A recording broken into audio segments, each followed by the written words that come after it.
Gal ir gerokai pagražinta istorija, kaip po krentančio obuolio taiklaus nusilydimo tiesiant Izaoko Niutono galvos, šis buvo paskatintas sukurti gravitacijos teorijos pagrindus. Tačiau tokia legenda gali virsti tikrovę, eilinio Klaipėdos miesto daugiabučio kieme. O tiksliau visai šalia laivininkystės amato besimokančių studentų bendrabučio Priengio.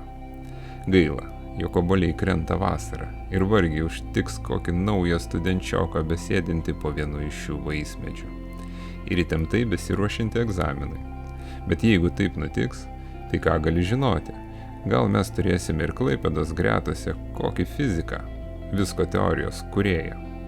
O šiai akimirkai dalinamės gamtos vaizdais, norint kuriuos pamatyti, visai nereikia vykti į kokius Dituvos sodus, pakanka ir buvusio žvejybos uosto rajono kiemelio, kur neprieštaraudami gravitacijos dėsniui, obuoliai krinta kaip kokiam rojaus sode.